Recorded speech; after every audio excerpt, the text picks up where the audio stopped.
en este evento. Y dado que vamos a hablar de salud y vino, lo primero que vamos a definir es qué es salud y qué es vino. Que vale, todos podemos tener una idea o sabemos lo que es salud, pero veréis realmente lo que es la salud. Y la salud, según la definición que adoptó la Organización Mundial de la Salud, sí, esa que estará un poco denostada, de si actuó o no actuó bien con esta dichosa pandemia del coronavirus, pero no deja de ser la Organización Mundial de la Salud. El 7 de abril de 1948 definió salud como un estado de bienestar físico, mental y social, y no solamente la ausencia de enfermedad.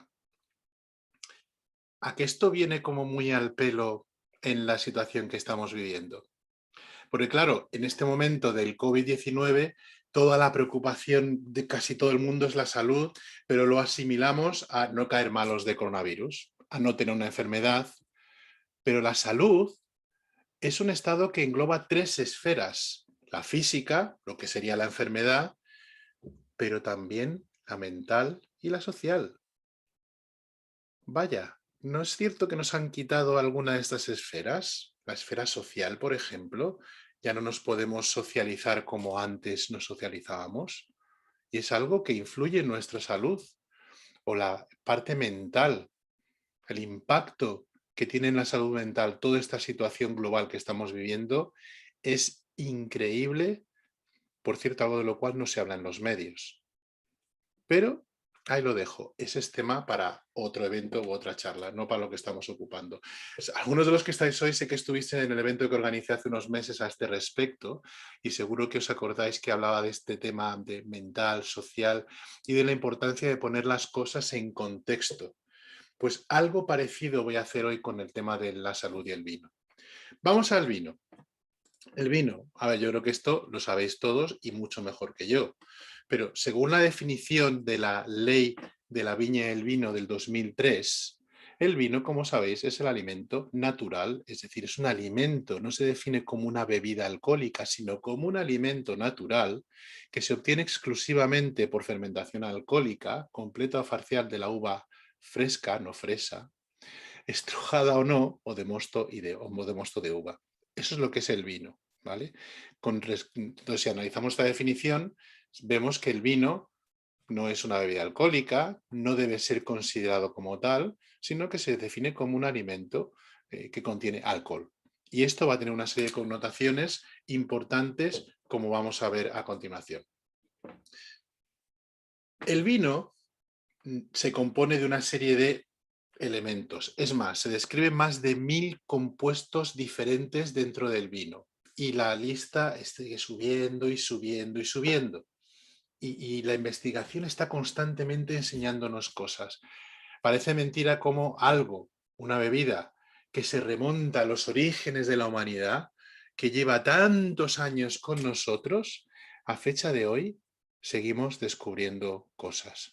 Bueno, pues el vino se compone fundamentalmente de una manera muy simplista de agua, obvio, de los famosos polifenoles, de los cuales obviamente vamos a hablar hoy, de azúcares y ácidos volátiles y otros compuestos, que no voy a entrar mucho en profundidad hoy, y alcohol. Agua, polifenoles, azúcares, ácidos volátiles, alcohol. Insisto, de una manera muy simplista. Para el tema que nos ocupa hoy, vamos a dejar de lado el agua y los azúcares, aunque podríamos hablar del tema de los azúcares en relación a la salud, pero no me voy a meter en ello hoy, y vamos a limitarnos al ámbito del alcohol y de los polifenoles.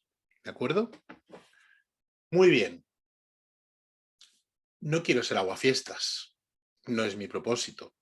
Todos los que estamos aquí amamos de verdad el vino y creemos profundamente que el vino es parte de nuestra cultura. No tenemos ninguna duda. Pero tengo que hablar del alcohol, porque es una realidad y porque como médico tengo que mencionarlo, porque no podemos perder de vista esto. Mirad, esto es una noticia que salió publicada el 13 de noviembre del año pasado en el que, según datos de la OMS, que son tal cual, el alcohol es responsable anualmente de más del doble de muertes que las causadas por el COVID-19 en aquellas fechas de noviembre del 2020, ¿vale? Y es cierto, eso es un dato y eso es un hecho que no se puede negar. Y es cierto que, según la Organización Mundial de la Salud, todo esto es lo que produce el alcohol. Esto son datos sacados de la web de la Organización Mundial de la Salud. El 5,3% de la población mundial fallece anualmente como consecuencia del consumo del alcohol. Por cierto, si ponemos las cosas en contexto, hace 2 días, en la misma web de la OMS, el número de fallecidos por coronavirus era de 3.200.000 a lo largo de 1 año y medio prácticamente, por poner las cosas en contexto. Sabemos que es el factor causal de las 3 enfermedades, hay una relación entre consumo de alcohol, pero quiero llamaros la atención sobre un detalle. Todas estas afirmaciones conllevan esta palabrita, nocivo. Y ahí es donde está el quid de la cuestión. Cuando el alcohol se consume de forma no moderada y por tanto se produce un consumo nocivo de alcohol, es cuando ocurre todo esto. Pero como vamos a ver hoy, vamos a poder consumir alcohol de forma moderada dentro del vino, que es de lo que estamos hablando hoy, sin llegar a esos niveles nocivos. Pero no seré yo quien recomiende, ni como amante del vino ni como profesional, que una persona que tenga problemas, digamos, hepáticos de base, le recomiende tomar vino porque le va a venir muy bien para su corazón. Pues quizás no es lo más apropiado. La razón por la que traigo esto a colación es porque en muchas ocasiones se habla de forma demasiado genérica y buscando el titular llamativo, sensacionalista, y no debemos de dejar de pensar que el alcohol es un importante problema no solamente de salud, sino socioeconómico. ¿Vale? Entonces, es nuestra responsabilidad como comunicadores, vosotros como periodistas, yo como médico, de que cuando hagamos eventos como este o comuniquemos sobre algo en lo que creemos profundamente, que es la salud y el vino, lo hagamos en los términos adecuados para no inducir a confusión y no dar pie a los que yo llamo los ultras de la Liga Antialcohol, que los hay, que enseguida saltan y hacen afirmaciones usando o escudándose detrás de las redes sociales, detrás de incluso plataformas de comunicación, para hacer un arrebato a lo que debe ser alcohol cero. ¿Vale? Yo creo que ningún extremo es bueno, ni por un lado ni por el otro. Bien, ya hemos visto la parte nociva, la parte que no es agradable ver. Esto es como cuando los médicos damos el consentimiento a una autorización para una cirugía y hablamos siempre de esas cosas que nunca pasan, pero tenemos que decir, o el prospecto de la aspirina. Yo no sé si os habéis leído el prospecto de una aspirina, pero si os lo leéis, no os tomáis ni una, os lo aseguro. Vamos ahora a la parte positiva. No voy a entrar en muchísimo detalle porque tampoco disponemos del tiempo para ello, pero básicamente os voy a decir esto.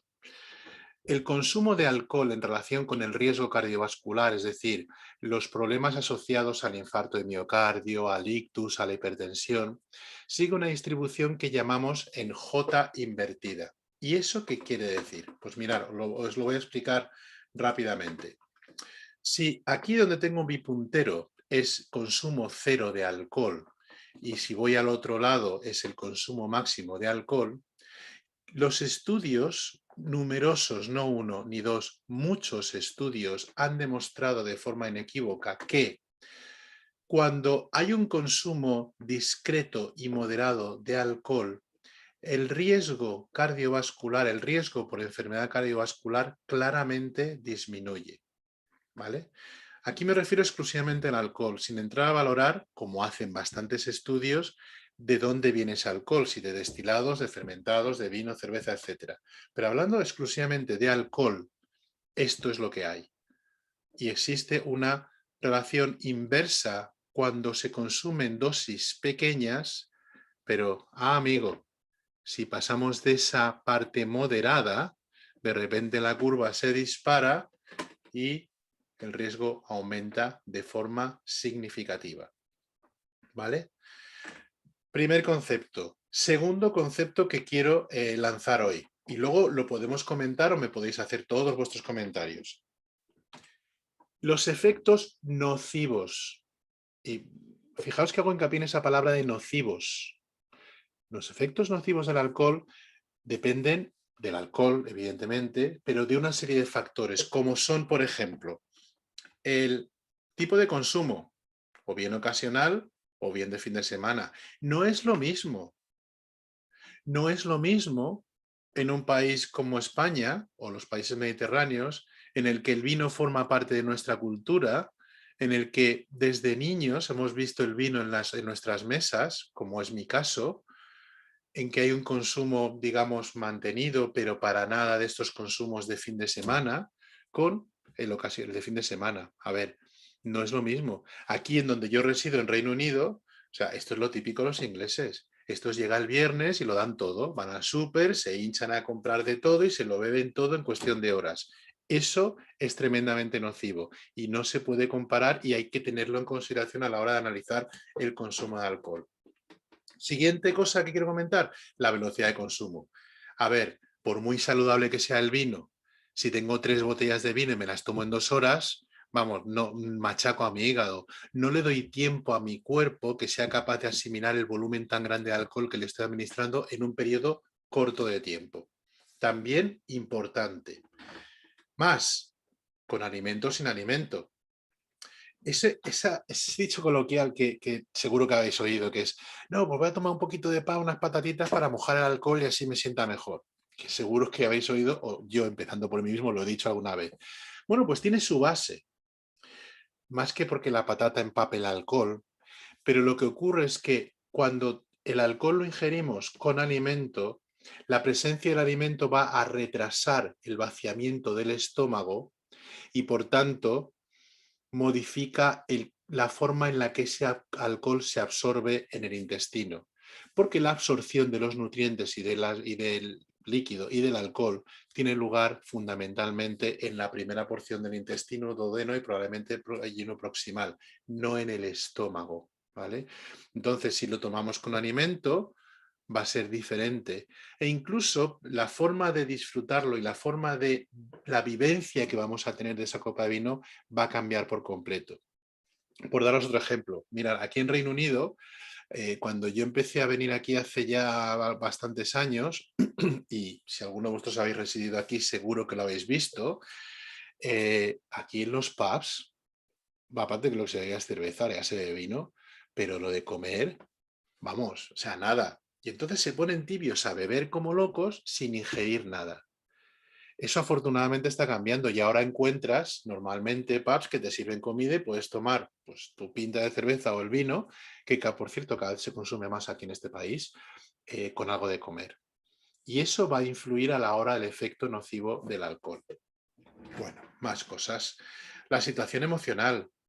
A ver, si estás deprimido o deprimida, si estás con el bajón y empiezas a tomar vino y tal, el efecto que va a tener en el cuerpo, la velocidad de absorción de ese etanol y el vino en el cuerpo cambia por completo, porque la situación física y emocional va a influir en una secreción de una serie de hormonas y sustancias vasoactivas y a nivel intestinal que modifican el cómo se absorben los alimentos.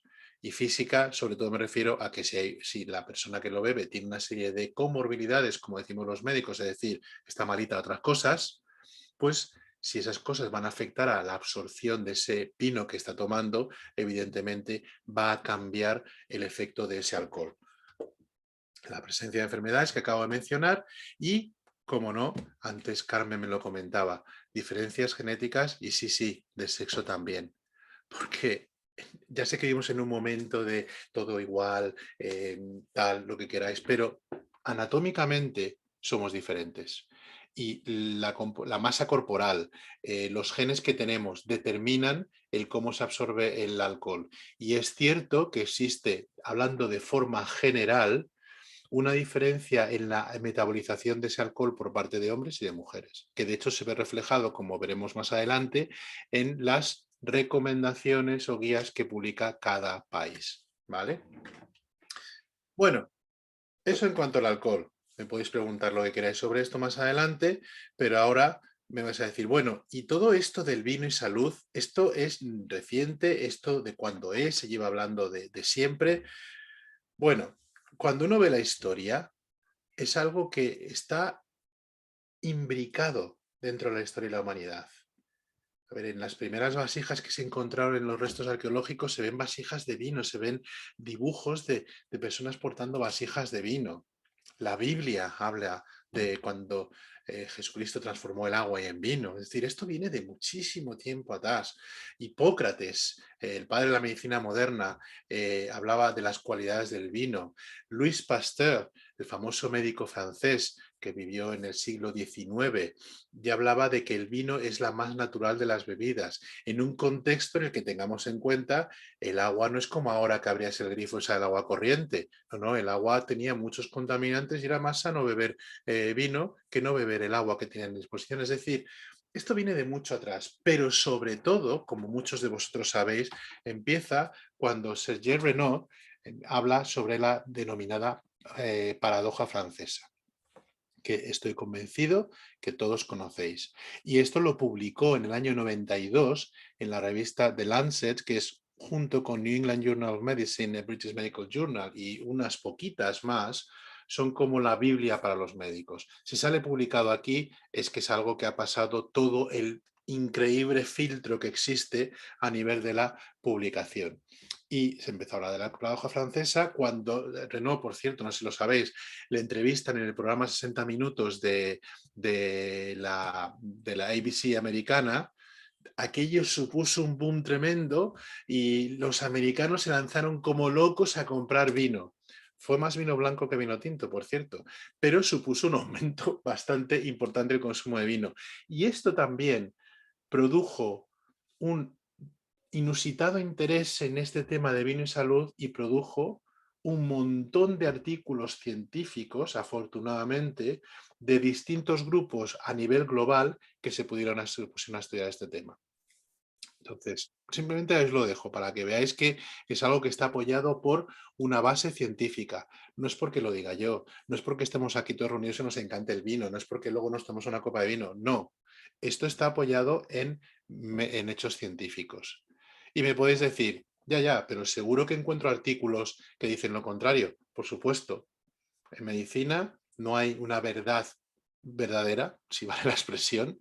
Nada es inmutable y de ahí, por ejemplo, el ejemplo de las grasas.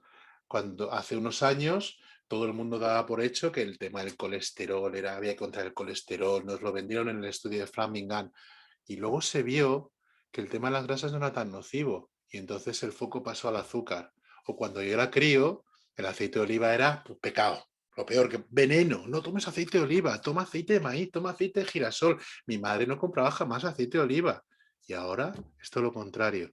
Luego, no hay verdades absolutas y sí, efectivamente, se puede encontrar evidencia científica en un lado y en otro. Y lo que toca es saber interpretar correctamente los resultados de estas publicaciones científicas. Muy bien, seguimos. Hemos hablado del alcohol, pero ¿y los famosos polifenoles de los que todo el mundo habla? Todo el mundo habla del resveratrol. O sea, el resveratrol es como mágico, o sea, es lo mejor. Me tomo un resveratrol y soy 10 años más joven. Ojalá, pero no es así. Pero, pero todo el mundo está en boca de todos. Pues vamos a hablar de los polifenoles. ¿Y los polifenoles qué son? Pues son unas sustancias de origen natural, orgánicas. Tres tipos, flavonoides, no flavonoides, taninos, pero son unas sustancias de origen natural que normalmente están presentes en los vegetales porque la planta los secreta como defensa contra las plagas, fundamentalmente. ¿Vale?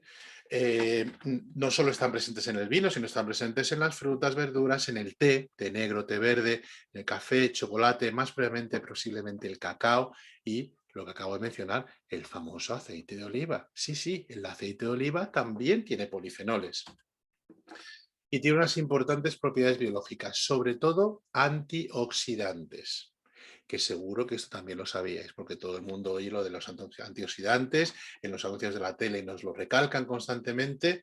Vale, muy bien, pero ¿Por qué los antioxidantes son tan importantes? ¿Por qué habla la gente de el denominado estrés oxidativo? Voy a tratar de explicaros de una manera muy simplista, porque esto es bastante complejo, lo que es el estrés oxidativo, muy rápidamente, y seguro que alguno de vosotros ya estáis familiarizados con esto. Esto es el estrés oxidativo.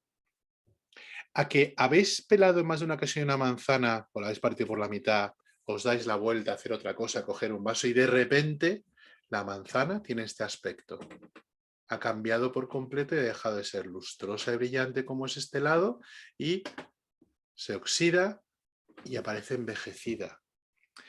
El estrés oxidativo es un proceso que está relacionado con cómo funciona nuestro cuerpo. Mirad, nuestro cuerpo, todas las acciones que realizamos, el hecho de que me estés viendo ahora a través de la pantalla, no es más que el fruto de múltiples reacciones, normalmente de reducción y oxidación. Porque si tú me estás viendo ahora por esa pantalla, es porque la luz llega a tus ojos, produce esas reacciones químicas a nivel del ojo que transmiten a través del nervio óptico aquí a la parte posterior del cerebro donde se ubica el campo olfativo, que es lo que va a crear la imagen, que es lo que tú me estás viendo aquí o en la diapositiva que te estoy enseñando, ¿vale?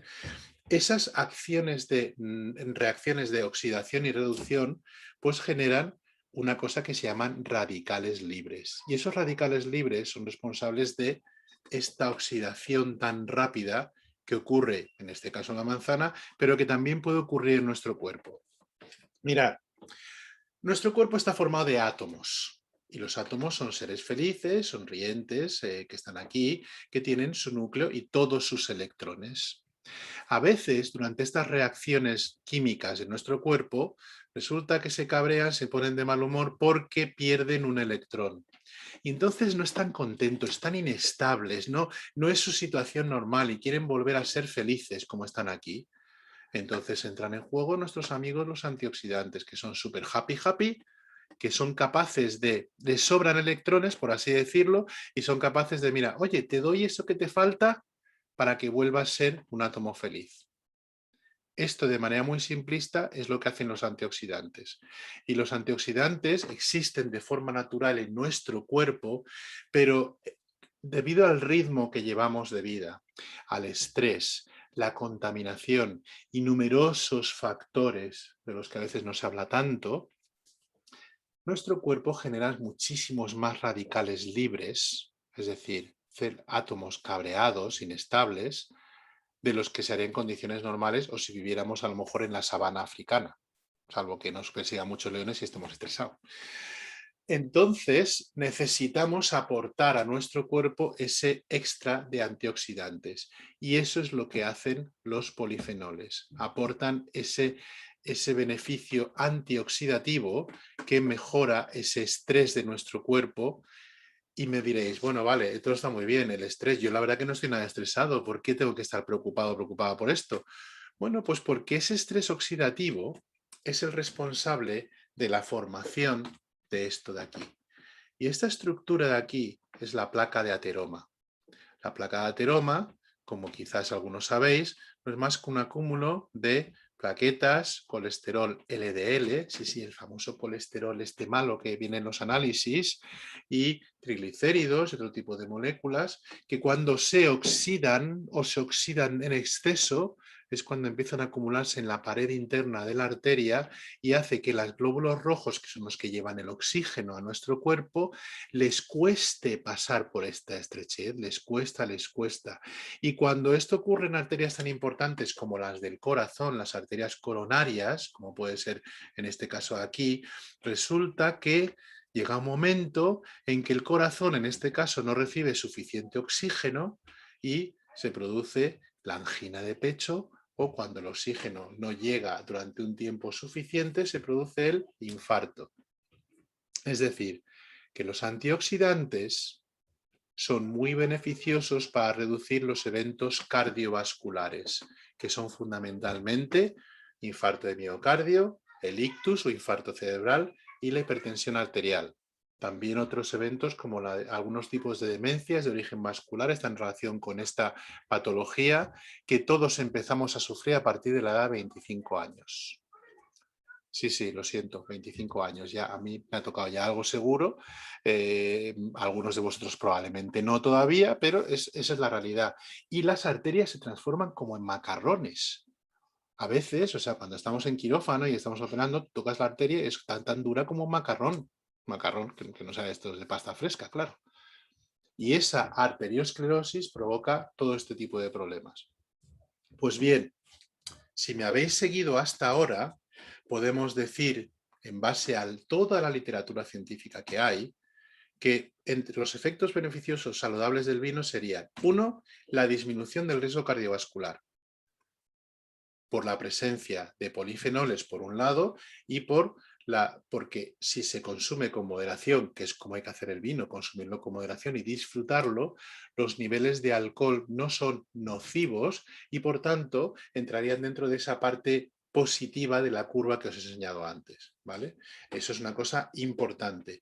Dos, ese efecto antioxidante y algún otro efecto más que no voy a entrar en más detalle de los polifenoles, disminuye el impacto del síndrome metabólico. ¿Y qué es eso del síndrome metabólico? Bueno, pues el síndrome metabólico es el mal de nuestro siglo. Es un estado de baja inflamación, se denomina, y esa inflamación leve pero mantenida a lo largo de los años es la que se cree que está detrás de patologías tan importantes como la diabetes mellitus tipo 2, que es la gran epidemia del siglo XX-XXI, mucho más que la que estamos viviendo. Enfermedades neurodegenerativas, como pueden ser el Parkinson y el Alzheimer, y determinados tipos de depresión. De nuevo, esto no lo digo yo. Esto está publicado en revistas, como vais a ver a continuación, de lo que llamamos alto impacto, es decir, revistas muy respetables en el ámbito médico. ¿Qué más cosas podemos decir? Pues mirad, yo os diría que os quedaseis con esto, que no es poco. Porque si realmente logramos actuar disminuyendo el riesgo cardiovascular, siendo la enfermedad cardiovascular una de las principales razones de fallecimiento en el mundo occidental, como todos bien sabéis, ya estamos consiguiendo algo muy beneficioso. Y esto está demostrado, como digo, en infinidad de publicaciones. Revistas tan prestigiosas como, o instituciones tan prestigiosas como la Asociación de Cardiólogos Americana lo han dicho de forma pública. De nuevo, no soy yo el que lo digo. O sea, son asociaciones con un prestigio fuera de toda duda. Y no me ha parecido ver aquí a mi colega Rafael Gómez Blasco, un endocrino fantástico, al cual invité a venir, supongo que está en la consulta, pero él nos podría decir, si estás por ahí, Rafa, puedes intervenir luego, él nos podría decir lo beneficioso que puede ser el consumo moderado de vino para mejorar la metabolización del azúcar. Podríamos hablar del impacto que tiene el consumo de vino sobre la microbiota, esa palabreja que ha dicho antes María cuando me ha presentado. La microbiota en esencia son los millones de microbios con los que convivimos en el intestino y que son increíblemente importantes para nuestra salud. De nuevo es un tema apasionante, extenso y que podemos hablar del otro día, pero no viene al caso ahora extendernos mucho más.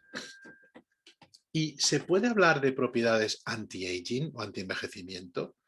Porque es verdad que hay artículos sobre el resveratrol que dicen que, bueno, o sea, que frena el crecimiento, el envejecimiento celular y tiene efectos positivos a nivel determinados antitumorales.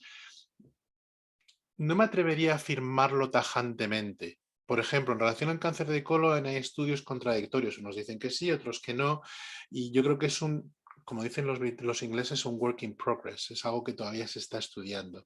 Pero ahí lo dejo, por si queréis que luego comentemos algo.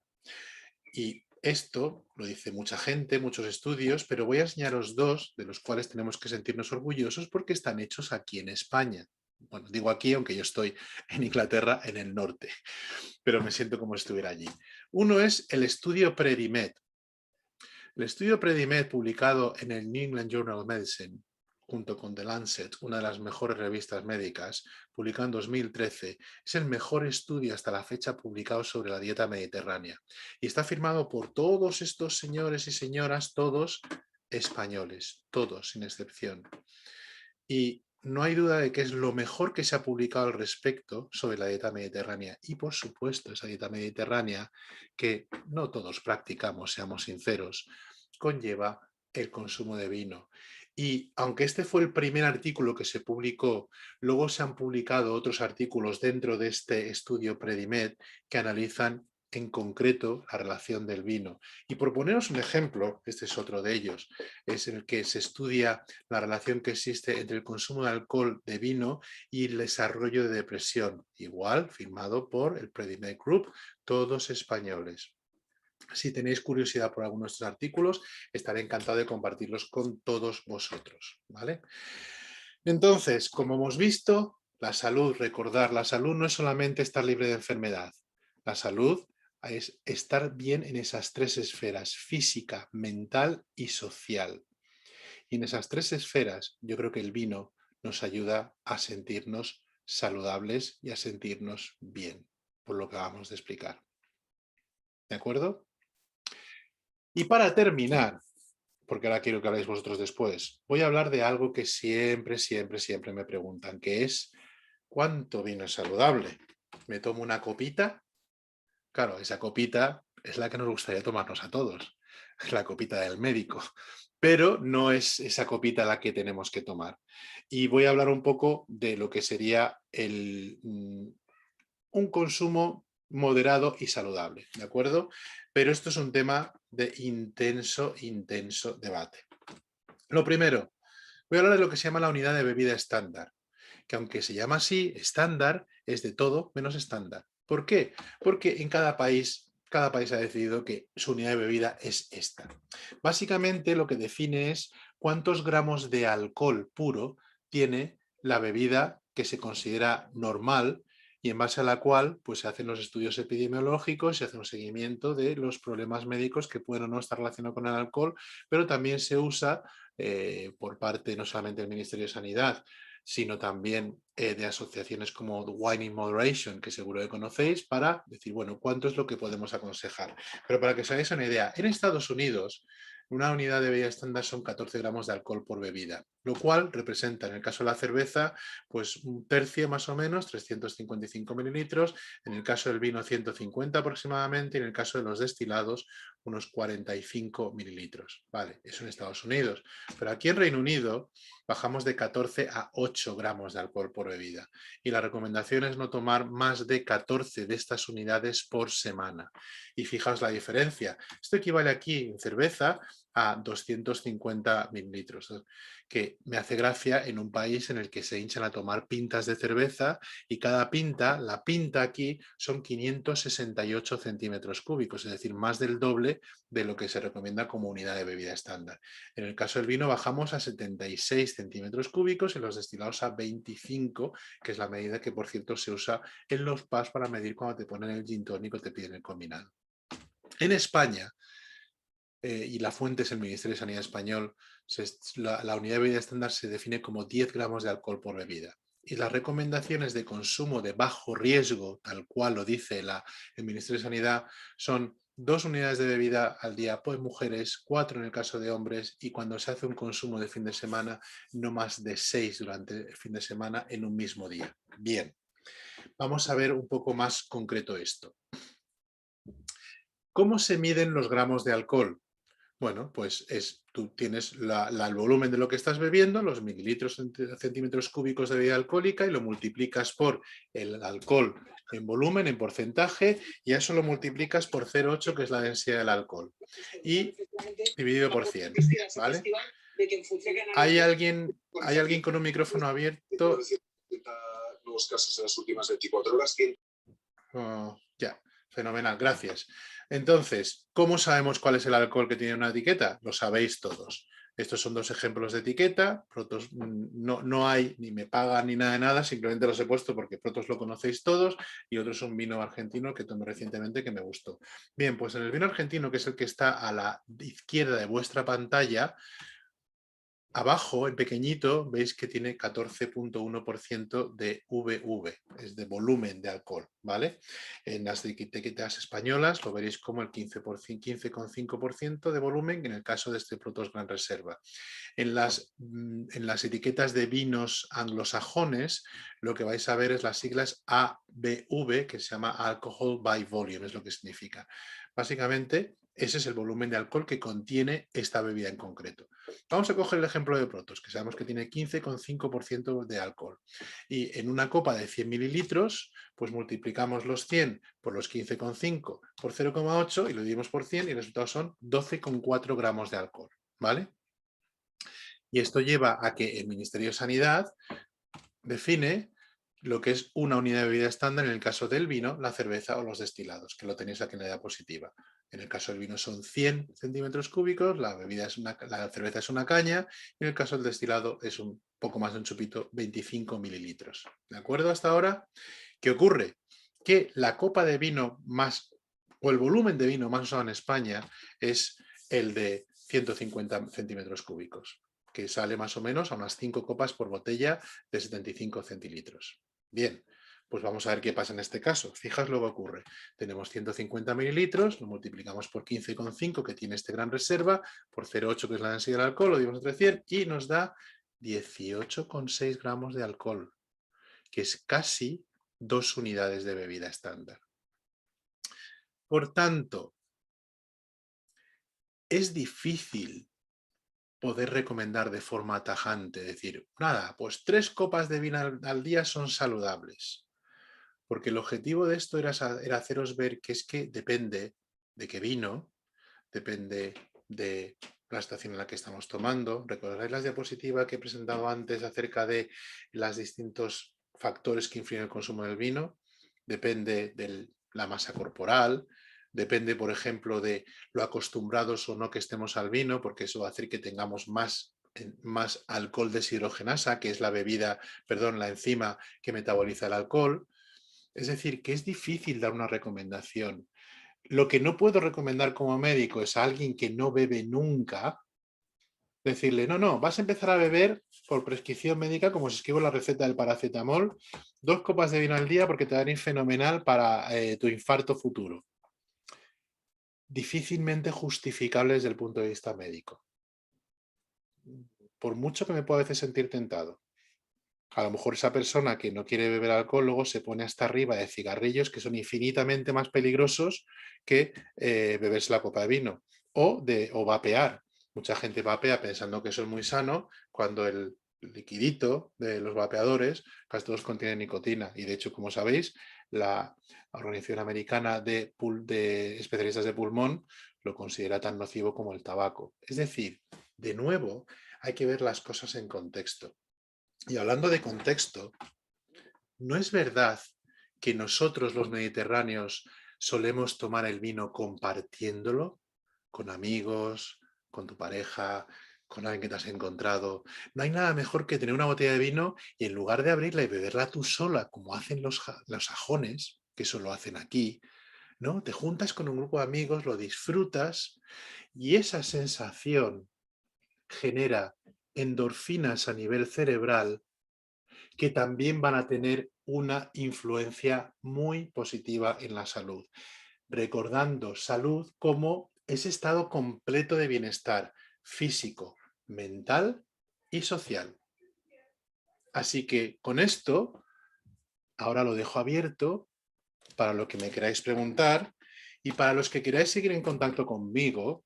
Si escaneáis este código QR, que todos tenemos ahora en el bolsillo este móvil en el que podéis escanear el código QR, podéis seguir en contacto conmigo y además os voy a hacer un pequeño regalo a todos los que contactéis conmigo.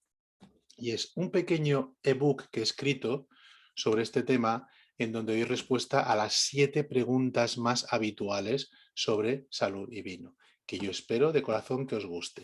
Así que, sin más, lo único que puedo decir es daros las gracias y bueno, que yo espero que os haya resultado ameno